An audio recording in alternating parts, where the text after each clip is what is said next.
Les Actes des Apôtres, chapitre 7. Le souverain sacrificateur dit « Les choses sont-elles ainsi ?» Étienne répondit « Hommes, frères et pères, écoutez. Le Dieu de gloire apparut à notre père Abraham lorsqu'il était en Mésopotamie, avant qu'il s'établît à Charan, et il lui dit « Quitte ton pays et ta famille et va dans le pays que je te montrerai. » Il sortit alors du pays des Chaldéens et s'établit à Charan.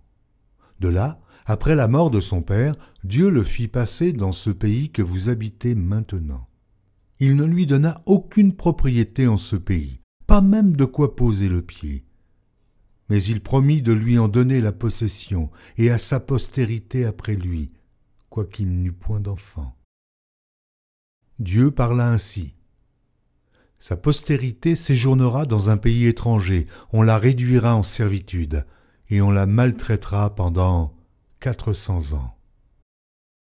Mais la nation à laquelle ils auront été asservis, c'est moi qui la jugerai, dit Dieu. Après cela, ils sortiront, et ils me serviront dans ce lieu-ci. Puis Dieu donna à Abraham l'alliance de la circoncision, et ainsi, Abraham ayant engendré Isaac, le circoncit le 8e jour. Isaac engendra et circoncit Jacob, et Jacob, les 12 patriarches. Les patriarches, jaloux de Joseph, le vendirent pour être emmené en Égypte. Mais Dieu fut avec lui, et le délivra de toutes ses tribulations. Il lui donna de la sagesse, et lui fit trouver grâce devant Pharaon, roi d'Égypte, qui l'établit gouverneur d'Égypte et de toute sa maison. Il survint une famine dans tout le pays d'Égypte et dans celui de Canaan. La détresse était grande, et nos pères ne trouvaient pas de quoi se nourrir. Jacob apprit qu'il y avait du blé en Égypte, et il y envoya nos pères une première fois. Et la seconde fois, Joseph fut reconnu par ses frères, et Pharaon sut de quelle famille il était. Puis Joseph envoya chercher son père Jacob et toute sa famille, composée de 75 personnes. Jacob descendit en Égypte, où il mourut, ainsi que nos pères, et ils furent transportés à Sichem et déposés dans le sépulcre qu'Abraham avait acheté à prix d'argent des fils des morts, père de Sichem. Le temps approchait où devait s'accomplir la promesse que Dieu avait faite à Abraham, et le peuple s'accrut et se multiplia en Égypte, jusqu'à ce que parut un autre roi qui n'avait pas connu Joseph.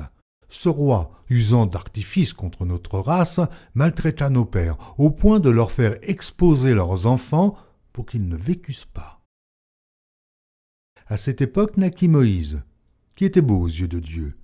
Il fut nourri 3 mois dans la maison de son père, et, quand il eut été exposé, la fille de Pharaon le recueillit et l'éleva comme son fils. Moïse fut instruit dans toute la sagesse des Égyptiens, et il était puissant en parole et en œuvre. Il avait 40 ans lorsqu'il lui vint dans le cœur de visiter ses frères, les fils d'Israël. Il en vit un qu'on outrageait, et, prenant sa défense, il vengea celui qui était maltraité et frappa l'Égyptien. Il pensait que ses frères comprendraient que Dieu leur accordait la délivrance par sa main, mais ils ne comprirent pas. Le jour suivant, il parut au milieu d'eux. Comme ils se battaient, et il les exhorta à la paix. « Hommes, dit-il, vous êtes frères, pourquoi vous maltraitez-vous l'un l'autre ?» Mais celui qui maltraitait son prochain le repoussa en disant « Qui t'a établi chef et juge sur nous? Veux-tu me tuer comme tu as tué hier l'Égyptien ?» À cette parole, Moïse prit la fuite, et il alla séjourner dans le pays de Madian, où il engendra 2 fils. 40 ans plus tard, un ange lui apparut au désert de la montagne de Sinaï, dans la flamme d'un buisson en feu. Moïse, voyant cela, fut étonné de cette apparition, et, comme il s'approchait pour examiner, la voix du Seigneur se fit entendre. « Je suis le Dieu de tes pères, le Dieu d'Abraham, d'Isaac et de Jacob. » Et Moïse, tout tremblant, n'osait regarder. Le Seigneur lui dit, « Ôte tes souliers de tes pieds, car le lieu sur lequel tu te tiens est une terre sainte. J'ai vu la souffrance de mon peuple qui est en Égypte. J'ai entendu ses gémissements, et je suis descendu pour le délivrer. Maintenant, va, je t'enverrai en Égypte. » Ce Moïse qu'ils avaient renié en disant « qui t'a établi chef et juge, c'est lui que Dieu envoya comme chef et comme libérateur avec l'aide de l'ange qui lui était apparu dans le buisson. C'est lui qui les fit sortir d'Égypte, en opérant des prodiges et des miracles au pays d'Égypte, au sein de la mer Rouge et au désert pendant 40 ans. C'est ce Moïse qui dit aux fils d'Israël, « Dieu vous suscitera d'entre vos frères un prophète, comme moi. » C'est lui qui, lors de l'assemblée au désert, étant avec l'ange qui lui parlait sur la montagne de Sinaï et avec nos pères, reçut des oracles vivants pour nous les donner. Nos pères ne voulurent pas lui obéir.